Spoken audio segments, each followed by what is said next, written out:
Iqra Online TV. Uliyedhulumiwa, uliyewahi kudhulumiwa, usisikitike sana. Una silaha nzito.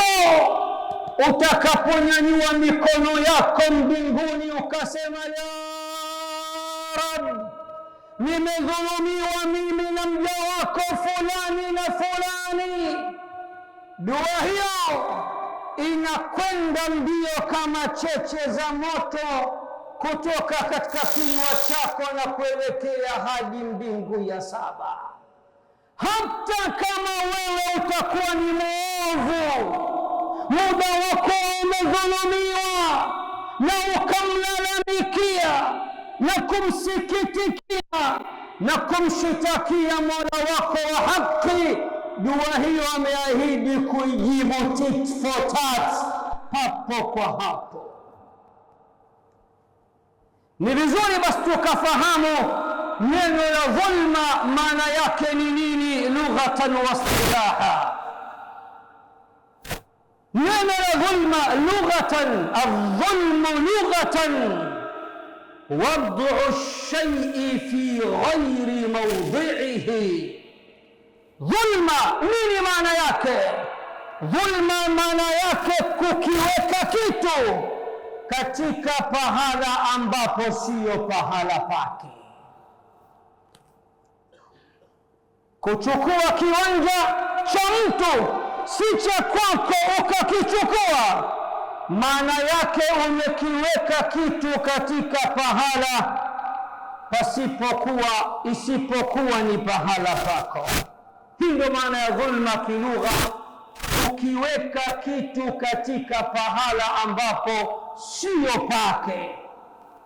Amma istilahan, amma kisharia, kama alivyosema bingwa wa lugha Al-Allama Ibn Manzur katika kitabu chake cha Lisanul Arab, mujalladi wa 5 ukurasa 2456, akidadavua neno la dhulma kilugha na kisheria, akasema kilugha ni kukiweka kitu katika pahala ambapo sio pake, na kisheria au kisharia wastilahan at-ta'addi 'anil haqqi ila al-batil wal-jawru wa mujawazatul haddi. Dhulma kisheria maana yake ni mtu kuchupa mipaka kutoka katika haki na kuelemea katika batil. Dhulma maana yake kisheria kutofanya haki na uadilifu na kuchupa mno na kupitiliza mipaka katika kuwakosea waja wa Allah. Hii ndio maana ya dhulma kilugha na kisheria. Wadhulmu naw'ani, na dhulma ndugu zangu zimegawanyika katika aina kuu mbili. Hunaka dhulmu al-insani li nafsihi wa dhulmu al-insani li ghayrihi. Dhulma ya kwanza, aina ya kwanza ya dhulma ni dhulma ya mtu mwenyewe kuidhulumu nafsi yake. Vipi mtu anaweza kuidhulumu nafsi yake? Pindi anapoendekeza madhambi, maovu, maasi, machafu, hapo anahesabiwa yeye ndiye aliyeidhulumu nafsi yake. Na aina ya pili ya dhulma, dhulmul insani li ghayrihi, ni dhulma ya mtu kumdhulumu mwenzake. Na hii aina ya pili ya dhulma ya mtu kumdhulumu mwenzake, wanawachuoni pia umeigawanya katika maeneo makuu mawili. Eneo la kwanza, kumdhulumu mtu, wakasema ama kudhulumu chake, haki yake, istahiki yake, milki yake au cha kwake kwa ujumla. Na hii ndio dhulma ambayo wengi tunaijua. Mtu amekudhulumu mali, akakudhulumu pesa, akakudhulumu kiwanja, akakudhulumu nyumba. Wanawachuoni wanasema kumdhulumu mtu kumegawanyika katika maeneo makuu mawili. Eneo la kwanza, kudhulumu mali yake, haki yake, istahiki yake, nyumba yake, kiwanja chake na vile anavyovimiliki kwa ujumla. Aina ya pili wengi wetu hatuijui. Kumdhulumu mtu kuko aina mbili. Aina ya pili, kudhulumu heshima yake na kuingilia katika ardhi yake. Aina hii iliyoenea zama hizi na wengi hatujui ya kuwa kuchafua heshima ya mtu, kumtia mtu doa na dosari, kumsingizia, kumtukana, kumpaka matope, ni katika dhulma nzito kabisa anazofanya mtu kwa mtu. Wakati huo wanawachuoni wakasema dhulma sasa zipo katika mafungu makuu matatu. Sikiliza vizuri sana. Al-Imamu al-Baghawi anatupokelea maneno haya ya mmoja katika wanawachuoni katika wema waliopita, Al-Hasan al-Basri, katika kitabu cha Al-Imamu al-Baghawi fi sharhi sunnah, mujalladi wa 14 ukurasa 363, anasema qala al-Hasan, amesema mwanawachuoni Al-Hasan, dhulma zipo katika mafungu makuu matatu. Sikiliza vizuri. Baada ya kuzungumzia aina za dhulma, sasa tunazungumzia vigawanyiko vikuu vitatu vya dhulma. Al-Hasan al-Basri anasema dhulmun. Al-Hasan al-Basri anasema dhulmun yaghfiruhu Allah. Kigawanyiko cha kwanza ni dhulma ambayo Allah yuko tayari kuisamehe. Dhulma gani hiyo? Ni dhulma baina ya mja na Mola wake. Pindi mja anapomkosea Mola wake kwa kuacha kuswali, kwa kunywa pombe, kwa kuzini, kwa kufanya maovu mbalimbali, aina hii ya dhulma, mja kama ataamua kurudi kwa Mola wake na akatubia, Mola yuko tayari kuisamehe aina hii ya dhulma. Kigawanyiko cha pili, wa dhulmun la yaghfiruhu Allah, ni dhulma ambayo Allah hayuko tayari kuisamehe. Subhanallah, dhulma gani ambayo Allah hayuko tayari kuisamehe? Na hili kalisema katika suratu Nisa mara 2 mfululizo, dhulma ya shirki. Inna Allaha la yaghfiru an yushraka bih, hakika ya Allah hayuko tayari kusamehe dhambi ya shirki. Muda wa kuwa mtu amekufa na dhambi ya shirki duniani hakuweza kuiacha wala kutubia kwa Mola wake wala kurejea kwa Mola wake. Tahamaki mtu amekufa na shirki, Allah hayuko tayari kuisamehe dhulma hii ya shirki muda wa kuwa mtu amekufa na shirki. Lakini fanya ufanyavyo shirki mpaka uchupe mipaka, siku ukiamua kurudi kwa Allah na ukaleta taubatan nasuha, tauba ya dhati, tauba ya haki, tauba ya kweli, Allah atakusamehe.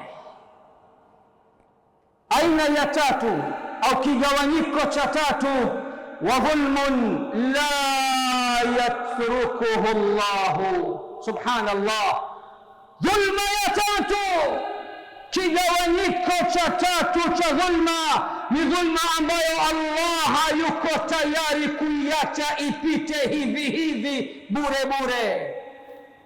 Ameapa mwenyewe kula sahani moja na dhulma ile. Ameapa yeye mwenyewe atamulika tochi yake aina ya dhulma ile. Dhulma gani sasa hiyo ambayo Allah haiko tayari kuiacha? Wanawachuoni wakasema dhulmul insani lighairihi, dhulma ya mtu kumdhulumu mwenzake. Yani aina ya kwanza ya dhulmu ya kujidhulumu mwenyewe kwa kufanya maovu machafu mpaka uvundo mpaka unanuka, ukirudi kwa Allah ukajutia ukalia machozi ya damu kabisa, yuko tayari kukusamehe. Aina ya pili ya dhulma haiko tayari kuisamehe ni dhulma ya shirki. Aina ya tatu ya dhulma ambayo haiko tayari kuiacha na anaisimamia mwenyewe ni dhulma ya mtu kumdhulumu mtu. Walidhalika Bwana Mtume sallallahu alayhi wasallam anasema babani muajjalani uqubatuhuma, babani milango miwili, makosa mawili, madhambi mawili. Allah ameahidi adhabu yake ataileta hapa duniani mapema, na akhera atawasubiri wahusika. Babani muajjalani uqubatuhuma, madhambi mawili, makosa mawili. Allah ameahidi ataharakisha adhabu zake hapa duniani kabla ya akhera. Wala adhabu al-akhirati akbaru law kanu ya'lamun, na adhabu ya akhera ni kubwa zaidi lau wangelijua hilo. Ni madhambi gapi mawili? Ni madhambi gani mawili ambayo Allah adhabu yake na hukumu yake ataitoa mapema hapa duniani na akhera pia? Al-baghyu, dhulma, malipo yake ya kwanza ni hapa duniani, na akhera mziki utakuwa ni mnene. Aina ya pili wal-uquq, na mtu kuwaasi wazazi wake wawili. Ukiwaasi wazazi wako wawili, malipo utaanza kulipwa hapa duniani na akhera pia. Ukiwadhulumu watu hapa duniani, malipo utaanza kupewa hapa duniani na akhera pia. Sasa sikilizeni jinsi gani dhulma ilivyokuwa ni kitu kibaya mno. Katika Sahihu Muslim hadithi nambari 2577, Allah mwenyewe ametoa tamko zito ya kwamba hii dhulma kwake yeye ni miko. Yeye mwenyewe commitment, ametutangazia waja wangu mimi Mola wenu ni miko kudhulumu na ni haramu kudhulumu. Allah, jambo zito kabisa. Allah mwenyewe ameiharamisha dhulma juu ya nafsi yake na ukubwa wake, na kuwa yeye ni muumba, yeye ndo kila kitu, mwenye uwezo asiyewezekana. Lakini anatuambia cha kwanza, dhulma kwangu ni haramu kabla ya kuiharamisha kwenu. Ya ibadi, enyi waja wangu, inni haramtu dhulma ala nafsi, enyi waja wangu, hakika yangu mimi nimeiharamisha dhulma juu ya nafsi yangu mwenyewe, sitadhulumu mimi. وجعلته بينكم محرما فلا تظالموا, na nimeifanya dhulma kuwa ni haramu kwenu nyinyi, basi msidhulumiane. Hili kwa kweli sijawahi kuliona katika maisha yangu wala kulisoma. Allah jambo analiharamisha kwanza kwake, kisha anaiharamisha kwetu kama dhulma. Fataala alana litasmaa wa litarifa addua alladhi yashuqqu alghamama qabla as-samaa. Ndio sasa uisikie ile dua ambayo inachanja mbuga, inachanja mawingu, inachanja mbingu saba, ikitoka katika kinywa cha muhusika, hata awe cha pombe, hata awe ananuka kwa madhambi, muda wa kuwa ana haki na amedhulumiwa, dua hiyo inatoka kama cheche ya moto kutoka katika kinywa chake, inakwenda mpaka mbinguni. Al-Imam Tirmidhi katika sunani yake anatupokelea hadithi hii ya Bwana Mtume Muhammad sallallahu alayhi wasallam kwa nambari 3598, anna an-nabiy sallallahu alayhi wasallam qala, ya kwamba Bwana Mtume Muhammad sallallahu alayhi wasallam anasema, thalathatun la turaddu da'watuhum, watu watatu dua zao hazitorejeshwa na Allah. Wakishamlalamikia Allah, dua inakwenda kupokelewa kwa mikono miwili. Subhanallah. Sikiliza sasa, mtu wa kwanza ni nani? Al-Imamul Adil. Mtu wa kwanza, kiongozi mwadilifu, akinyanyua mikono yake mbinguni, dua yake ni papo kwa hapo, tit for tat. Mtu wa pili, wasaimu hatta yuftira, na mtu aliyefunga, dua atakazoomba Allah anazipokea papo kwa hapo hadi atakapofungulia. Na mtu wa tatu, nasikilizeni sigha, structure aliyoitumia Bwana Mtume kwa mtu wa tatu. Anasema, na mtu wa tatu, wa da'watul madhlum, dua ya mtu aliyedhulumiwa. Yarfa'uha Allahu fawqa al-ghamam, Allah mwenyewe anainyanyua, anaibeba mwenyewe juu ya mawingu, inapasua mawingu. Kama hili halitoshi, anatoa oda kwa malaika wote wa mbingu saba, watufa, anatoa oda Allah, milango yote ya mbingu iwekwe wazi. Kuna dua ya mtu aliyedhulumiwa ipo njiani. Subhanallah. Kama hili halitoshi, Mola kisha ione hii dua inakuja kwake, anatamka maneno mazito sana, anasema, wa izzati wa jalali la ansurannaka walau ba'da hin. Ninaapa kwa utukufu wangu, Mola anaapa, ninaapa kwa utukufu wangu, kwa uzito wangu, kwa kukamilika kwangu, uliyenitumia salamu za manunguniko na huzuni, umedhulumiwa, ninakuahidi nitakunusuru, hata kama baada ya muda, hata kama sio sasa hivi, lakini nimeshalipokea, nitakunusuru hata baada ya muda fulani. Allahu akbar. Kama hili halitoshi, ndugu zangu, Imamu al-Hakim katika kitabu chake cha Al-Mustadrak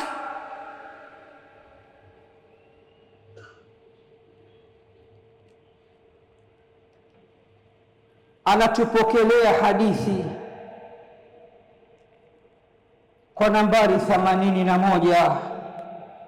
Bwana Mtume sallallahu alayhi wasallam katika kukokoteza na kusisitiza uzito, ukubwa wa dua ya mtu aliyedhulumiwa, Bwana Mtume anasema ittaqu dhulma, ittaqu da'awati al-mazlumi, ogopeni sana dua za mtu aliyedhulumiwa. Fa innaha ila as-samai ka'annaha shararun, kwani dua ya mtu aliyedhulumiwa ikifyatuka inafyatuka kama cheche za moto kuelekea mbinguni. Subhanallah. Na Al-Imamu Tabarani katika Al-Kabir anapokea naye hadithi nyingine ya ajabu ya Bwana Mtume sallallahu alayhi wasallam, hadithi nambari 3718, anna an-nabiy sallallahu alayhi wasallam qala, ya kwamba Bwana Mtume sallallahu alayhi wasallam anasema ittaqu da'watal mazlum, ogopeni sana dua ya mtu aliyedhulumiwa, fa innaha tuhmalu ala al-ghamam, dua hiyo inabebwa na malaika juu ya mawingu. Fayaqulu Allahu azza wa jalla, Allah atasema kabla ya dua kwa kufika kwake, wa izzati wa jalali, ninaapa kwa utukufu wangu, ninaapa kwa ukubwa wangu, ninaapa kwa ukamilifu wangu, la ansurannaka walau ba'da hin,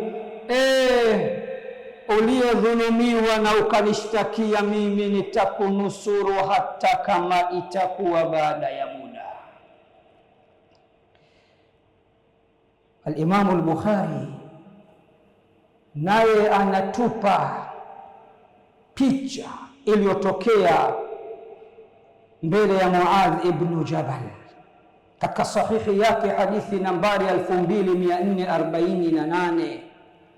Al-Imamu Muslim pia ameipokea kwa hadithi nambari 19, anna an-nabiy sallallahu alayhi wasallam ba'atha Muadhan ila al-Yaman, Bwana Mtume alipomtuma Muadh ibn Jabal kwenda Yaman, alimwambia Muadh, wasia wa mwisho ninakusindikiza nao, ittaqi da'watal mazlumi, ogopa sana dua ya mtu aliyedhulumiwa, fa innaha laysa bainaha wa baina Allahi hijab, kwani hakika ya dua ya mtu aliyedhulumiwa hakuna kizuizi baina yake na baina ya Allah, inakwenda moja kwa moja. Dua ya mtu aliyedhulumiwa, ndugu zangu, kwa taarifa yenu, hata akiwa ni kafiri, hata akiwa ni kafiri, muda kuwa amedhulumiwa kwa namna moja ama nyingine, Muumba anasema nitaipokea dua ya kafiri aliyedhulumiwa. Al-Imamu Ahmad anatupokelea riwaya hii katika musnadi yake, hadithi nambari 12549, anna an-nabiy sallallahu alayhi wasallam qala, ya kwamba Bwana Mtume sallallahu alayhi wasallam anasema ittaqu da'watal mazlumi wa in kana kafira, ogopeni sana dua ya mtu aliyedhulumiwa hata kama ni kafiri, fa innahu laysa dunahu hijabun, kwani dua hiyo hakuna baina yake na baina ya Allah katika kumfikia Allah, hakuna kizuizi, itafika mpaka kwa Allah, kuonyesha kwamba dhulma ni mbaya sana. Allah anaahidi ndani ya suratu Nisa kuanzia aya nambari 168 hadi 169 ya kuwa waliodhulumu wote atawaongoza katika njia ya moto wa Jahannam. Subhanallah. Allah anasema innal ladhina kafaru wa dhalamu lam yakun Allahu liyaghfira lahum wala liyahdiyahum tariqa illa tariqa jahannama khalidina fiha abada wa kana dhalika ala Allahi yasira. Hakika wale waliokufuru na wakadhulumu, hakuwa Allah mwenye kuwasamehe wala mwenye kuongoza katika njia sahihi siku ya Kiyama, isipokuwa anaahidi kuongoza katika njia ya Jahannam na watakaa humo milele, na hilo kwake yeye Allah ni jambo jepesi mno. Kama hili alitoshi Allah ametupa picha ya namna ya vijiji mbalimbali alivyoviteketeza kwa sababu ya dhulma. Aya maarufu kwa wale wote wenye kuisoma Suratul Kahfi kila Ijumaa, Allah anasema watilka alqura ahlaknahum lamma dhalamu waja'alna limahlikihim maw'ida, na miji hiyo tuliwaangamiza walipodhulumu, na miji hiyo tuliwaangamiza walipodhulumu, na tukawawekea muda maalumu ya kuwaangamiza kwao. Dua ya mdhulumiwa hata kama ni cha pombe, mwovu kweli kweli, Allah anasema ataipokea. Subhanallah, inawezekana kabisa dua zake nyingine zisipokelewe kwa sababu ya madhambi yake. Kauli ya Mtume sallallahu alaihi haramu min arrizqi lidhanbin yusibuhu, wakati mwingine mja anaweza kuharamishiwa riziki yake kwa sababu ya madhambi anayoyafanya. Anaweza kunyimwa mengi kwa sababu ya madhambi yake, lakini akidhulumiwa, akinyanyua mikono yake mbinguni, hata kama ni muovu, Allah anaahidi kuipokea dua yake. Nenda katika Musnad ya Imamu Ahmad mujalladi wa 14 ukurasa 398. Sikiliza Bwana Mtume Muhammad sallallahu alayhi wasallam anavyosema, da'watul madhlumi mustajabatun, dua ya mtu aliyedhulumiwa wa in kana fajira, hata fafujuruhu ala nafsihi, uovu wake utabakia pale pale kwake, lakini Allah lazima msikilize kwa dua yake kwa kuwa amedhulumiwa. Hayo kayasema Bwana Mtume Muhammad sallallahu alayhi wasallam. Na katika kukujazia zaidi, nenda katika Sunan al-Imam Abi Dawud, hadithi nambari 1536, na katika Jami'u Tirmidhi hadithi nambari 1905. Sikiliza tena Bwana Mtume akisisitiza, akikokoteza, akipigilia msumari wa moto dua za watu waliodhulumiwa. Bwana Mtume anasema, thalathu da'awatin mustajabat, thalathu da'awat mustajabat, dua aina tatu kujibiwa na Allah, la shakka fihinna, dua hizo hazina kabisa mashaka katika kujibiwa kwake. Dua ya kwanza Bwana Mtume anasema, da'watul madhlum, dua ya mtu aliyedhulumiwa. Dua ya pili, wa da'watul musafir, na dua ya msafiri.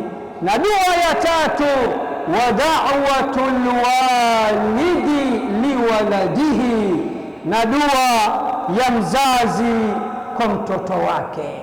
Dua hizi tatu Bwana Mtume anasema hazina mashaka kabisa katika kujibiwa kwake. Kama hili alitoshi, ndugu zangu, Bwana Mtume anatupa bishara njema, anatuambia wala tusisikitike juu ya dhulma mbalimbali tunazofanyiwa hapa duniani. Polisi za Allah, taratibu za Allah, mipango ya Allah, anaahidi Allah kaweka mwenyewe utaratibu huu. Wenye kudhulumu siku zote anawaregezea kamba na anawapa muda waendelee kudhulumu na kudhulumu, lakini saa yao itakapofika, hakika maangamivu na maangamizi yatakuwa ni makubwa sana. Kipi sasa alichokisema Bwana Mtume, na kipi na ni yapi? Aqulu ma tasma'un واستغفر الله لي ولكم فاستغفروه إنه هو الغفور الرحيم وهو البر الكريم.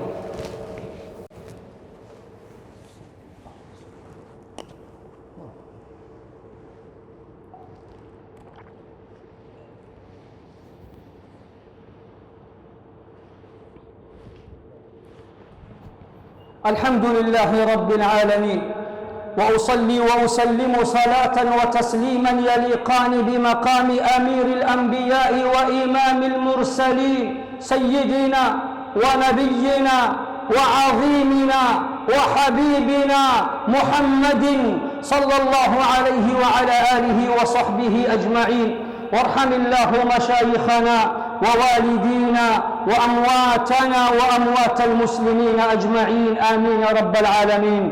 Ninarudi tena kwenu kwa mara ya pili, kukuhusieni tena kwa mara ya pili, pamoja na kuihusia nafsi yangu yenye mapungufu chungu nzima katika kutekeleza haki za Mola wangu juu ya kumcha Allah jalla fi ulah, na namwomba Allah atupambe kwa uchamungu wa hali ya juu, na atupambe kwa ikhlas za hali ya juu, na atuvishe vazi la siha na afya iliyokamilika, atuepushe na maradhi yote madogo kwa makubwa, na atulipizie kisasi juu ya madhalimu wote hapa duniani na akhera pia. Ndugu zangu, sikiliza sasa mipango ya Allah. Unaweza kusema kumbe dua ya mtu aliyedhulumiwa hata akiwa muovu Allah ameahidi kuipokea. Kumbe nilikuwa naishuku nafsi yangu, nadhulumiwa sana, dukani kwangu chuma ulete, mara naibiwa, mara navunjiwa, mara jamaa zangu wa karibu wanaungana katika kunihujumu. Nimeshalalamika sana kwa Mola wangu hanisikii. Itakuwa mimi na majanga yangu ndio maana Mola hataki kunisikia. Kwa taarifa yako, hata uwe na majanga juu ya majanga, muda wako umedhulumiwa na ukamshitakia hakimu wa mahakimu, bingwa wa mabingwa, bingwa wa mabingwa, aliyenyanyua mbingu saba pasina nguzo, maovu yako nasema ni ya kwako, lazima atakusikiliza na kuitikia dua yako. Lakini katika polisi za Allah, wakati mwingine hafanyi papo kwa hapo.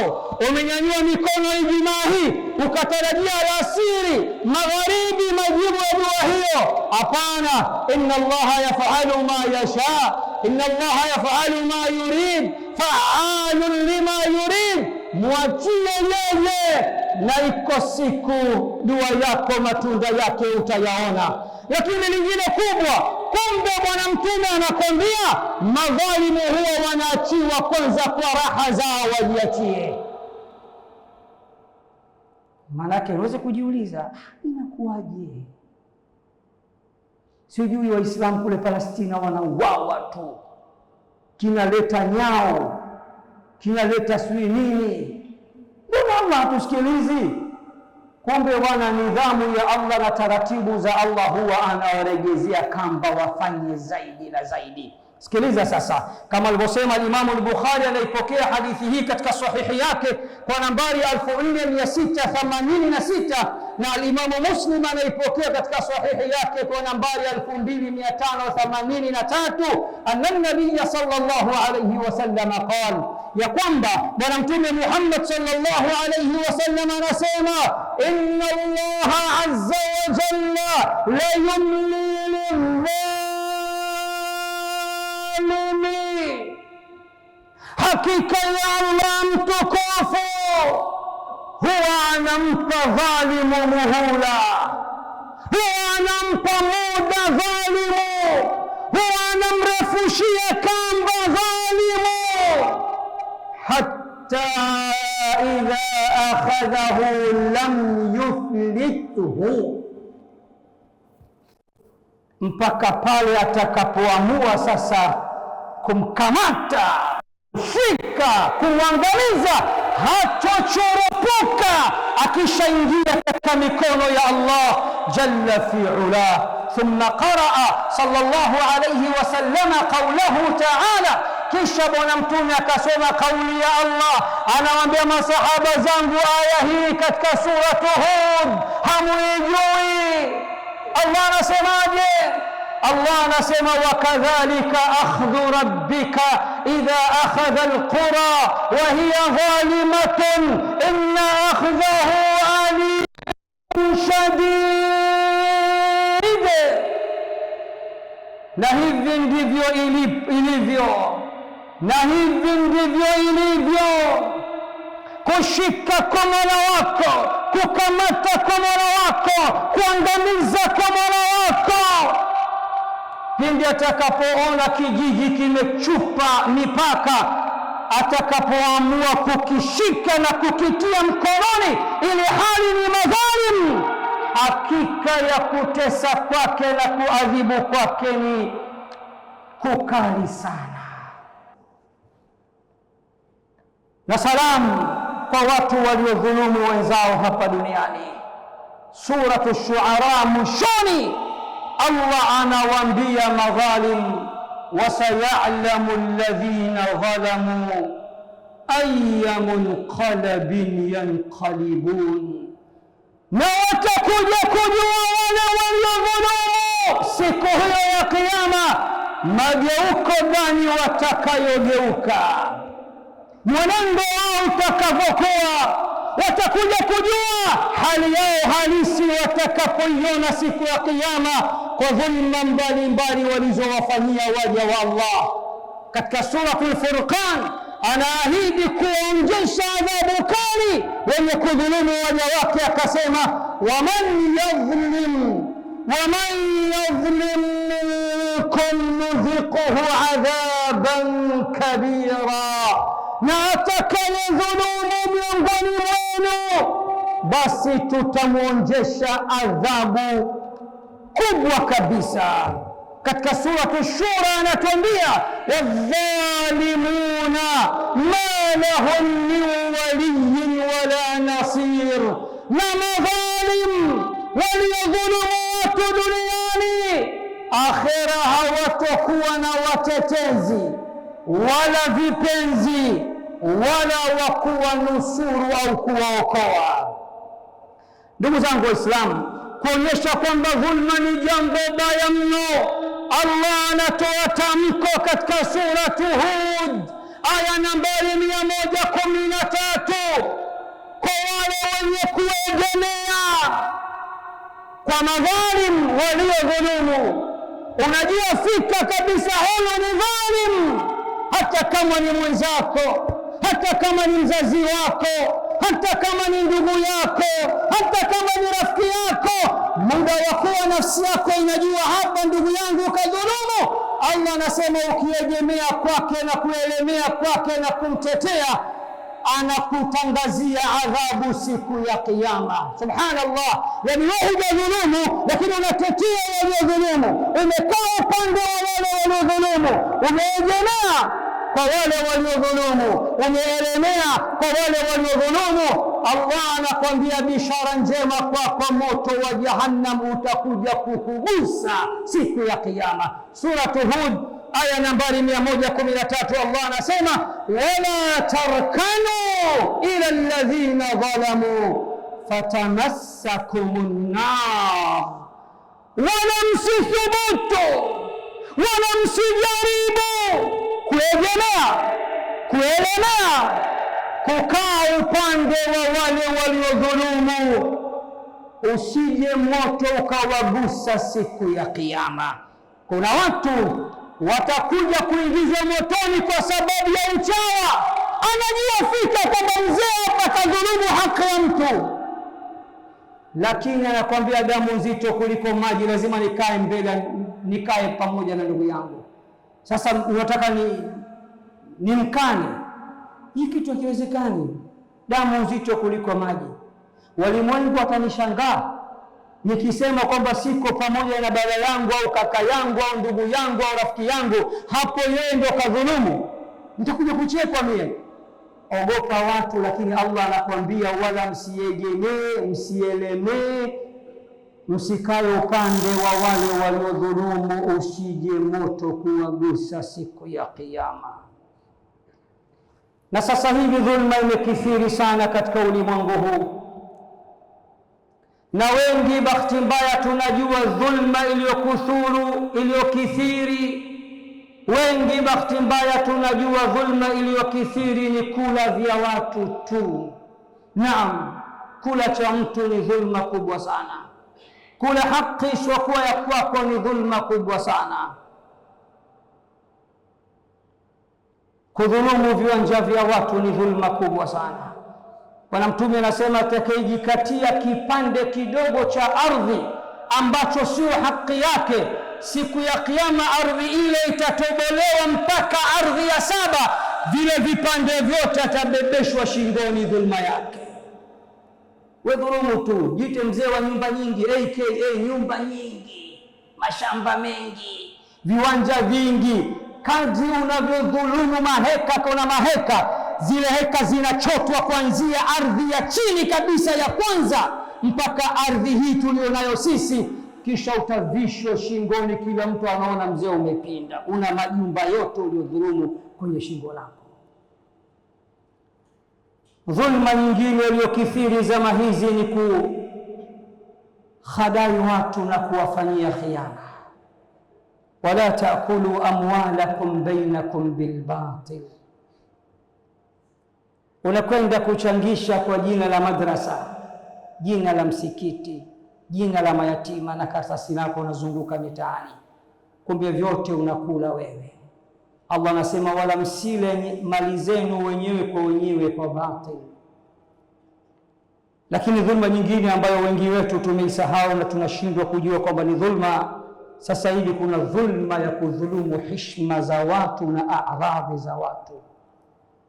Dhulma ambayo Bwana Mtume anasema nilipopelekwa Isra na Mi'raj, lamma urija biya ila as-samai marartu biqaumin lahum aghfarun min nuhas.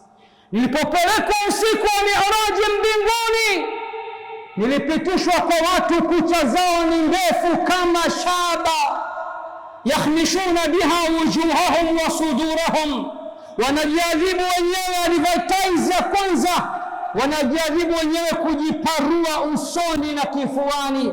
Fakultu man haulai ya Jibril, nikamuuliza Jibril, hawa ni nani? Jibril akaniambia haulai alladhina kanu yakuluna luhuma an-nasi wa yaqauna fi a'radihim.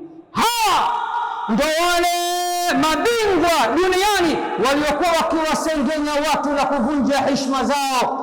Advertise ya kwanza, wakishakufa tu watapewa kucha ndefu za shaba, kisha wataambiwa mujiadhibu wenyewe, mujiparue kuanzia usoni mpaka kifuani, kisha moto unawasubiri siku ya Kiyama.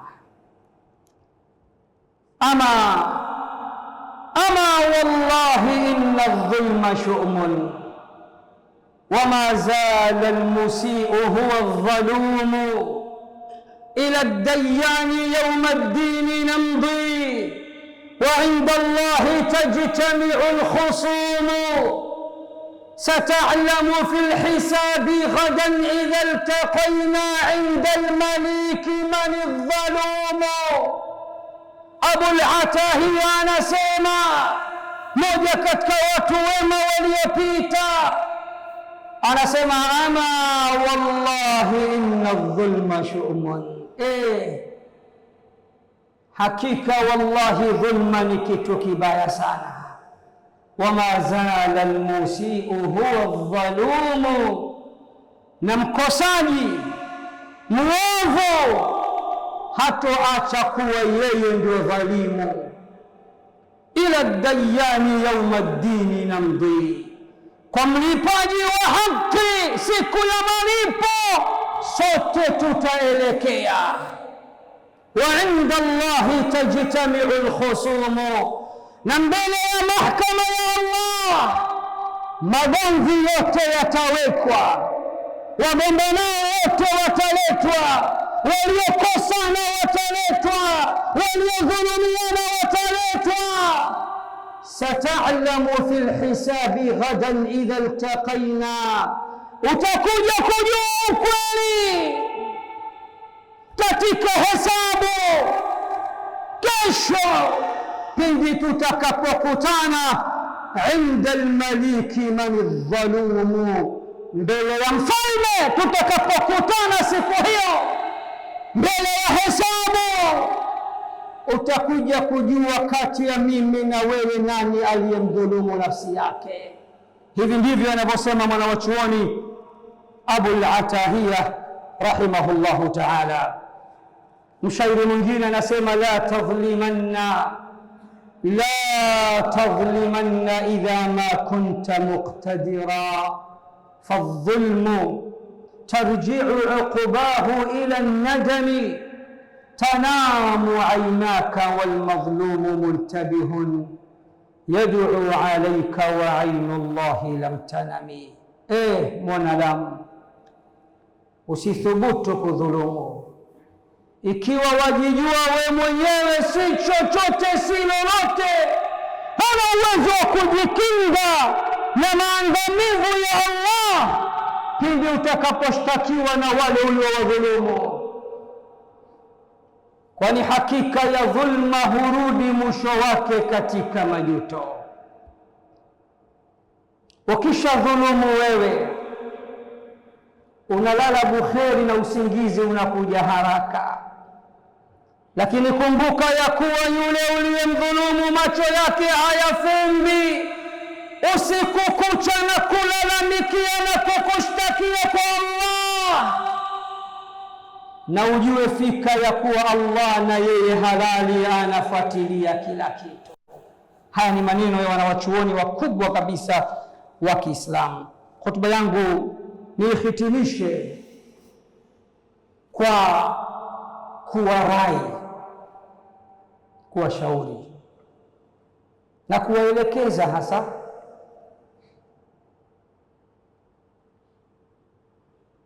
mkidhulumiwa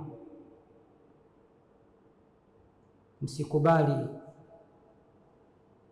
elekeeni kwa yule ambaye ameahidi dua ya mdhulumiwa ataipokea na kwenda kwake kwa kasi kama cheche za moto, kwani dhulma ni haramu. Na Allah katika suratul Baqara anatuambia la tadhlimuna wala tudhlamun, msidhulumu na msidhulumiwe. Na Allah katika suratu Taha anatuambia wa anatil wujuhu lilhayyil qayyum, nyuso siku hiyo ya Kiyama zitadhalilika mbele ya yule aliye hai daima na daima asiyechoka.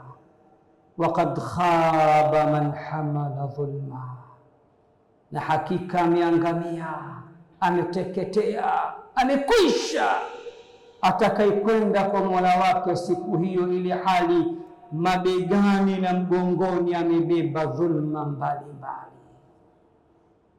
Kipi sasa cha kufanya? Dua, mlalamikie Mola wako. Al-Imamu Shafi'i anasema atahza'u bid-du'ai wa tazdarihi wama tadri bima sana'a ad-du'a'u, sihamu al-layli la tukhti walakin laha amadun wa lil-amadi qada'u. Hivi unaifanyia istihza na kuidharau dua ili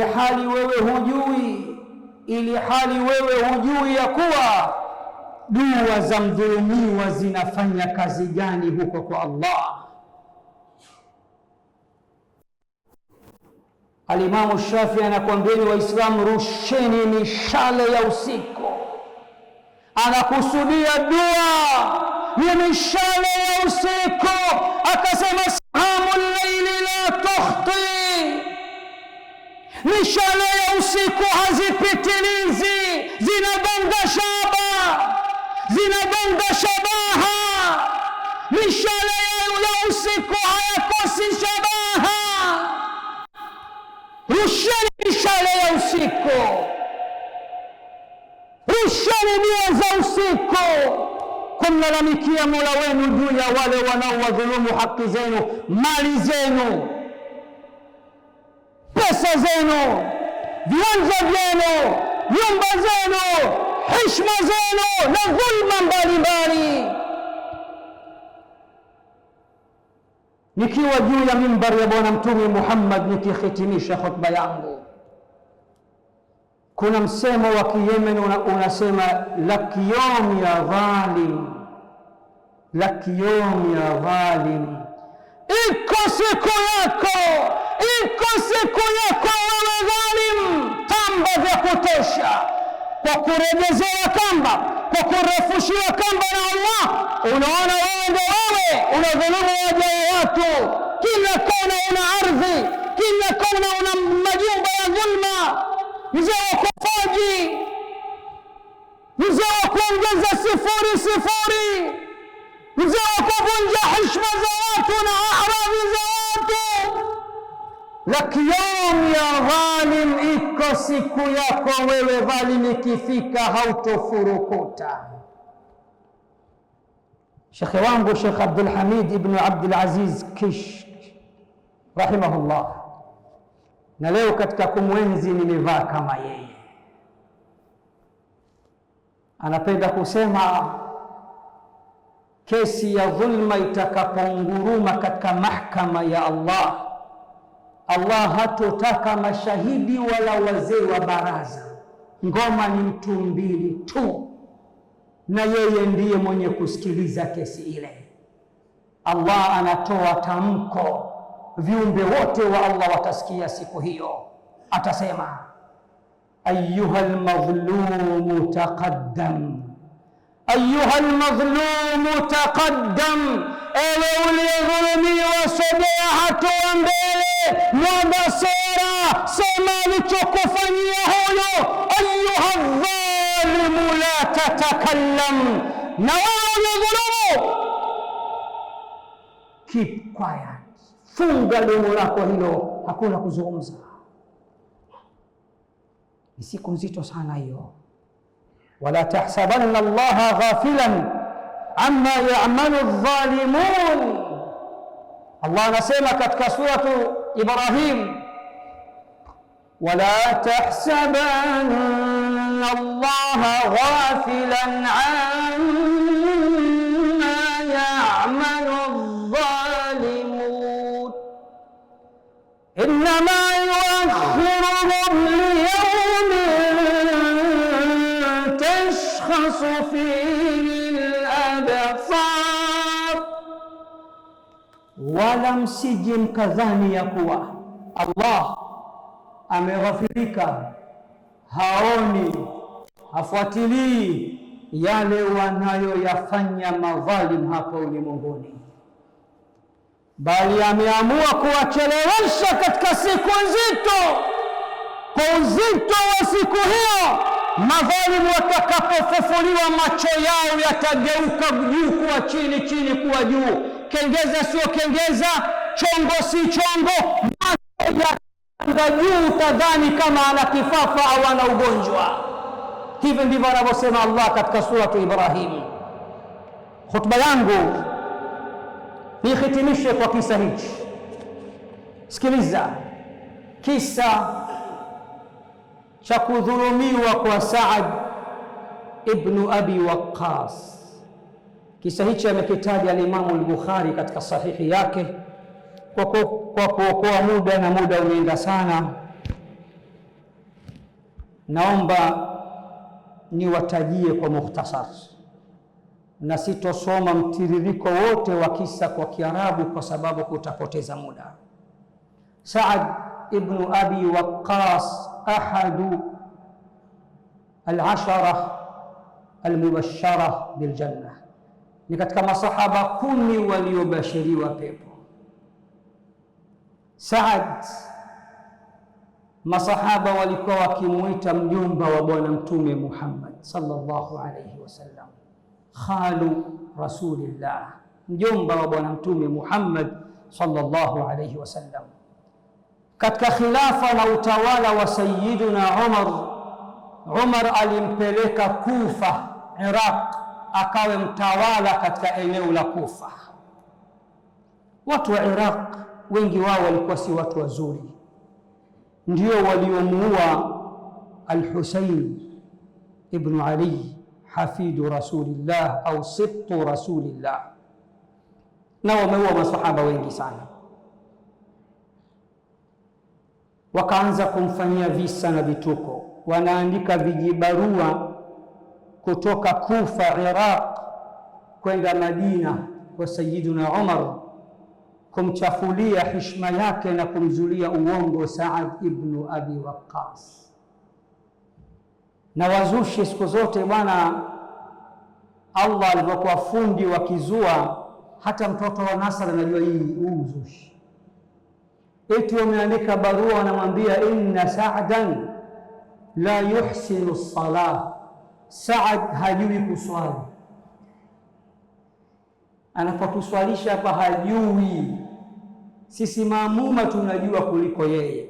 Yani mwanafunzi wa Bwana Mtume Muhammad aliyesoma katika chuo kikuu cha Bwana Mtume Muhammad, aliyekunja magoti mbele ya hadhara tukufu takatifu ya Bwana Mtume Muhammad, akakaa na Bwana Mtume Muhammad na miaka mpaka anamzika Mtume, anamzika Abubakar, na katika zama za Umar bado yupo, eti hata kuswali hajui, anatuharibia swala zetu.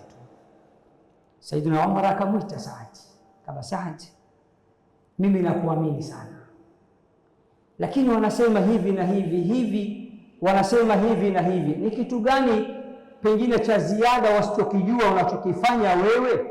Yani wewe una ushahidi Mtume aliwahi kuswali hivi kwao, ningeni labda ni hivyo, nieleze. Saad akaanza kuapa, akasema, wallahi nawaswalisha swala ya Bwana Mtume Muhammad sallallahu alaihi wasallam, sizidishi sipunguzi.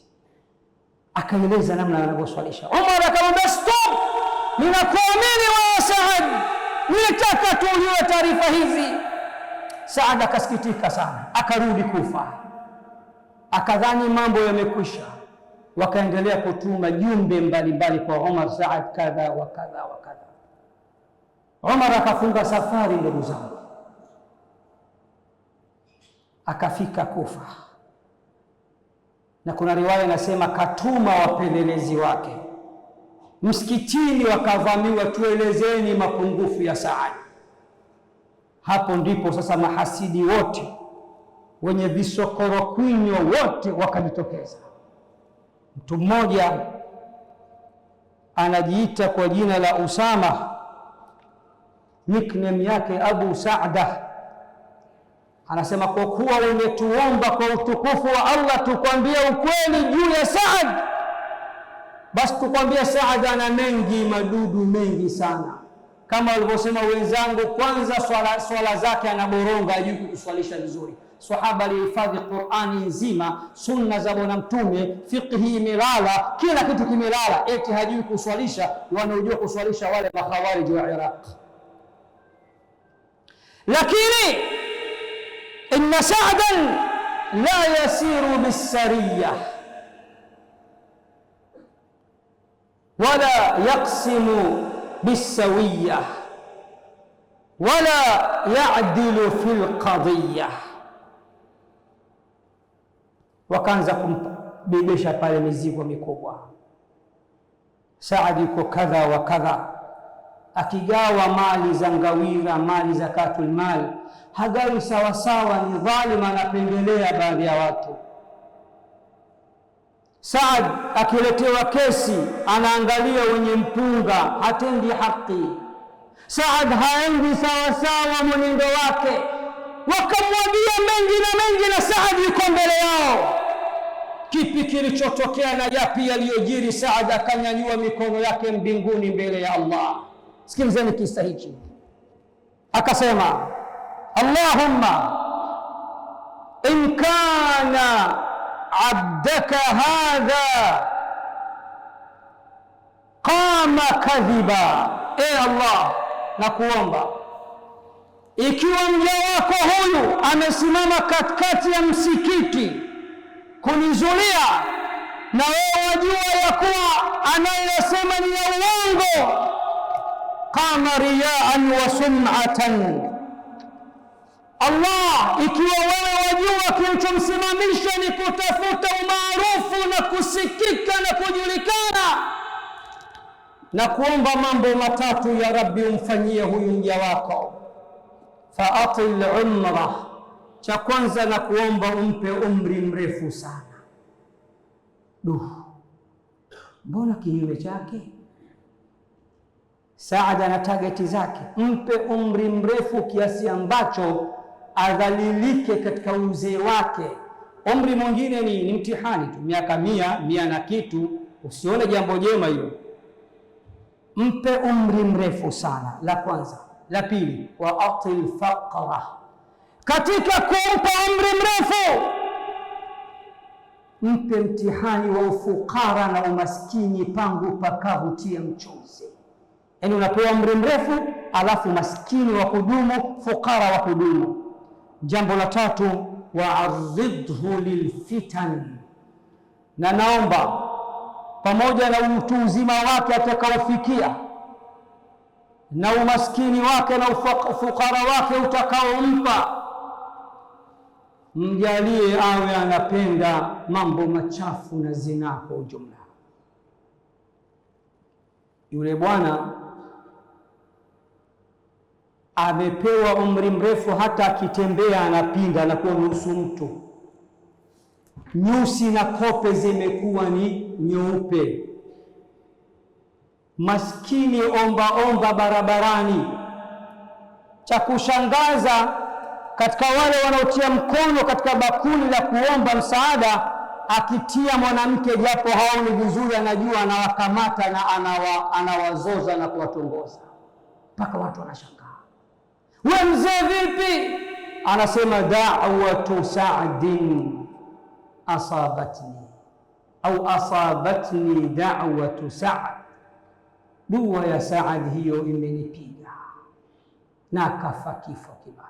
Na kufundisheni, mkidhulumiwa rusheni mishale ya usiku wa manane, ongea lugha yoyote, Kidengereko, Kizaramu, sio lazima Kiarabu.